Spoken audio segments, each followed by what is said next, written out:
Balwyn, and she married a young man on a sugarcane station in Queensland.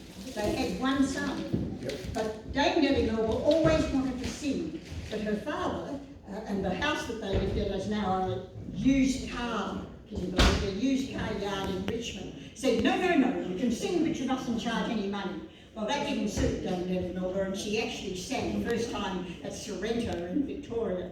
And her voice was such that it took her to England, and she took her son with her, put him in boarding school, and from boarding school that young boy was taken out of her care by her still husband and taken to America.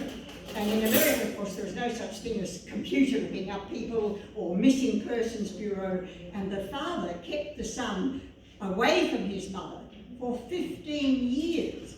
Meanwhile, Dame Nellie Melba was having an affairs left, right and centre across, including the Duke of New Orleans, who would had the French reinstated, the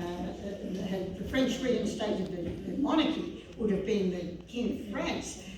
But their affair was exposed, and Dame Nellie Melba then knew that her chances of ever getting her son back were so remote, because women who were adulteresses were regarded so poorly by the community that she knew she had no hope.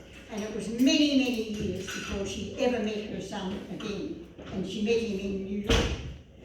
She didn't know she was a dame, mind you, until she opened the newspaper in New York, and there it was, 1919, Dame Nellie Melba. And she had no idea. She was given her damehood because she had raised money for the British Army with her singing, and so she was awarded a damehood. She didn't know. Yep. Thanks very much, Gillian. Thank you.